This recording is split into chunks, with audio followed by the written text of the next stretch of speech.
Hey guys, welcome back to another video, and today I have a new chainsaw that I want to go over with y'all. This is my Echo 620P, but today we're going to go over why I chose this saw, what I'm using it for, as well as, of course, getting into the first cuts with it so we can check the performance nearly right out of the box. So about 7 to 8 years ago, I was introduced to chainsaws, and it became my responsibility to keep the 140 acres of timber slash family-owned hunting land relatively cleared up and the trails upkept. Well, at the time, this was in my budget, an Oregon CS-1500. It is an electric chainsaw, but I had the generator and the power cord already, and it did the job at the time.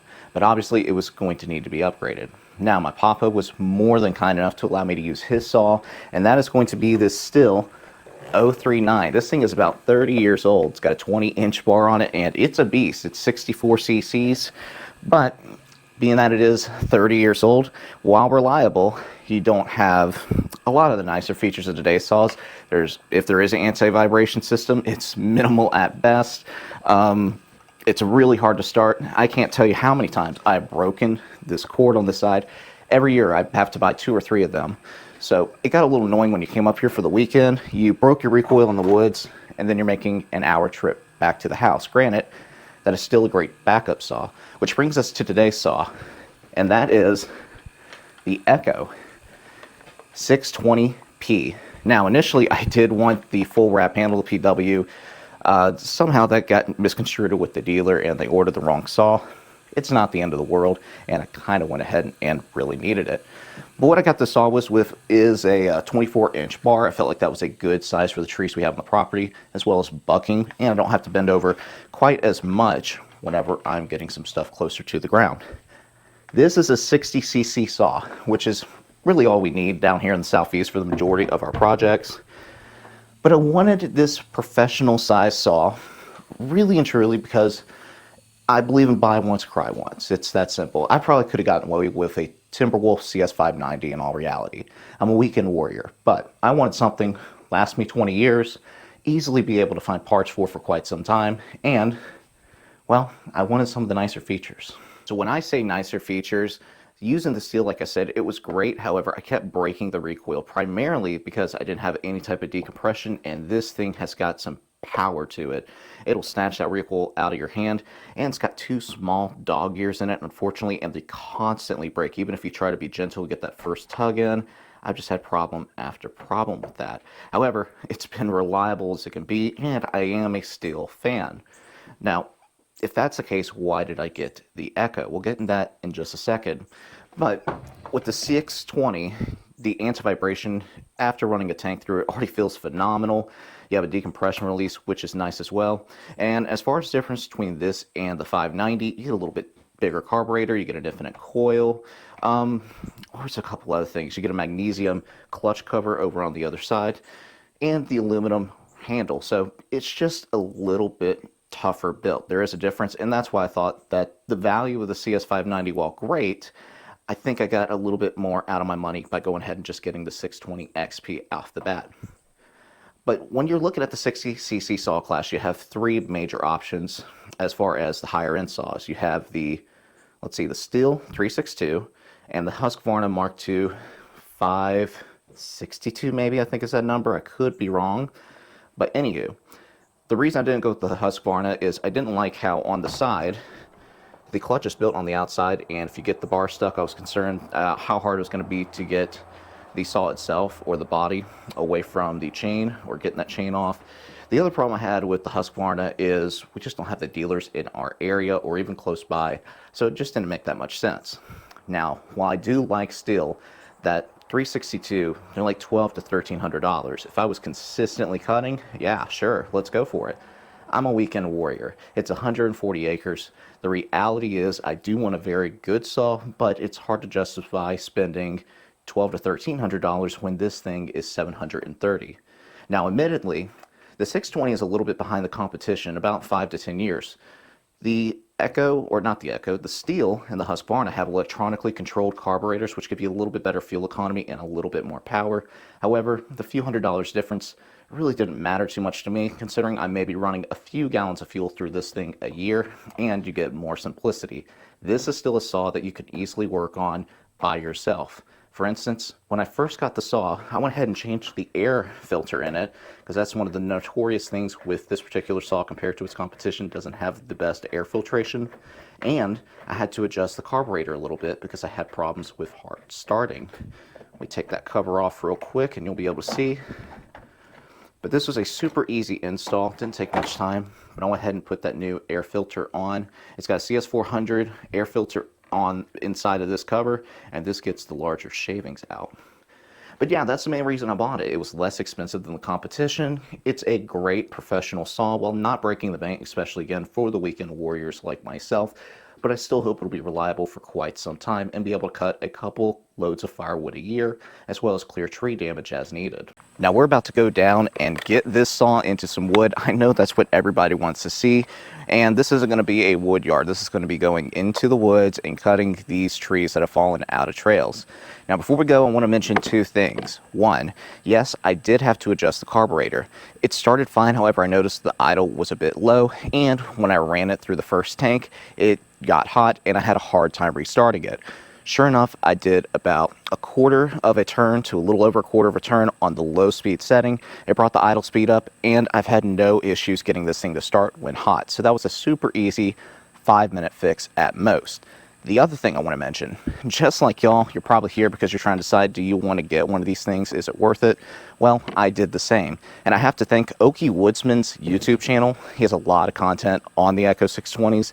Specifically the specialized ones that are ported and have a lot of these different variations, whereas this one's out of the box. But if you want to go into the depths of the 620, I would strongly recommend checking out his channel, as he produces a lot of really good content about it. Gonna go ahead and do a cold start, pull that choke out, decompression is in. Turn that thing on, we're gonna wait for a burp. That was our burp, push that in. One.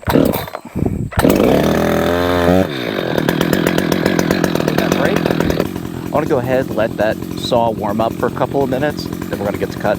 All right, the saw's warmed up. Let's get into a couple of these cuts.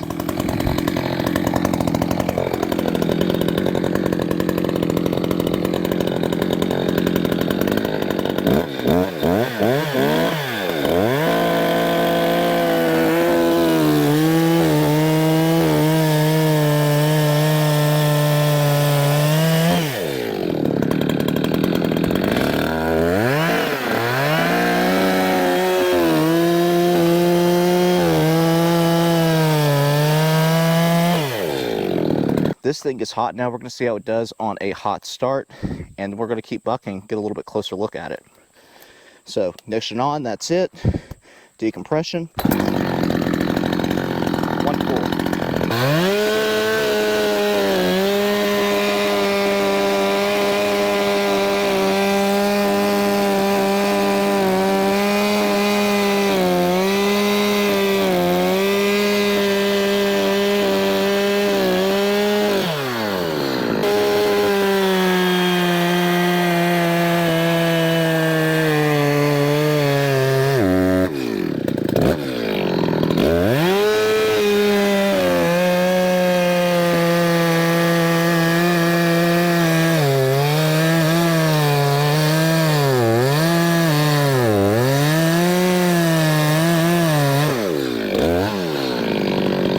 Safe to say, this bar chain is loosened up a little bit. Granted, it is brand new, but unfortunately, I hate to admit it, I ran it into the dirt more than I would like to admit. So I want to go ahead and change it out, but a quick sharpen at home and that'll take care of that. One thing I really do like about the 620 is these are retained bar nuts. So when you take the clutch cover off, these aren't going to just be sitting around where you can lose them. They'll be retained into the cover. And when you're out in the woods like this, clearing trails, that is very, very nice, because it is easy to drop something on the ground out here and lose it. I got those loosened up, like I said. They're retained inside the clutch cover. That just pops right off. This is pretty hot, so it's going to take a little longer than normal, but go ahead and take that chain and bar.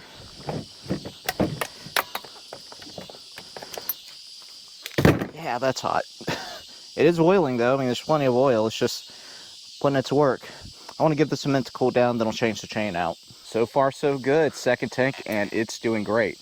Now, we're running low on daylight, so I'm going to spare you all the slow footage. We're going to go ahead and speed through bucking this tree, and we'll see how quickly this can do it.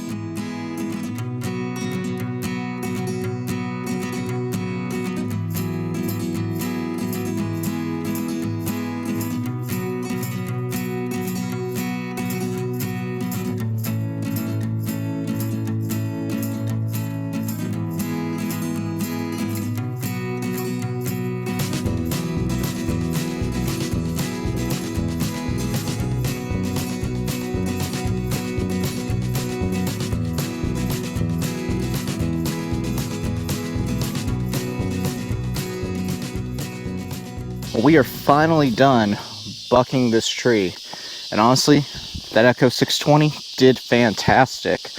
Taking a look at these chips real quick, we'll come to this side. Now this is red oak, not the biggest chips in the world, but it is a hardwood. However, that's cutting just fine. There's no issue there.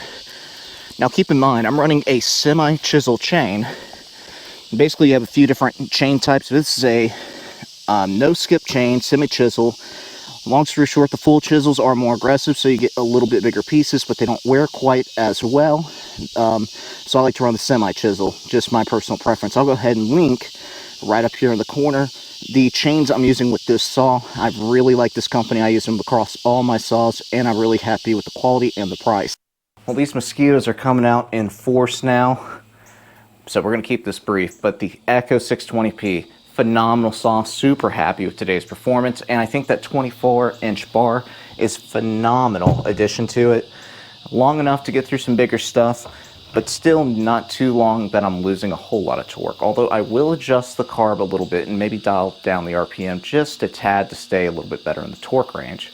Now, from my understanding with this piston design, the more I run it, the better it should get, so I'm looking forward to that as well. Now, as far as those chains I was talking about earlier, in case you didn't think I was lying, here it is. I can't really pronounce the name, but it's a German brand, and I've got it for the Oregon, I've got them for the Stihl, I got them for a DeWalt pole saw, and I got them for this Echo. They come in a pack of 3, which works out perfect for me, and not taking too many chains in the wood, but if you do get one in the dirt, you have a backup. But guys, that's going to be it for today's video. I do hope you enjoyed. I hope you found it helpful. If you did, please make sure to share, like, subscribe for more, and as always, thanks for watching.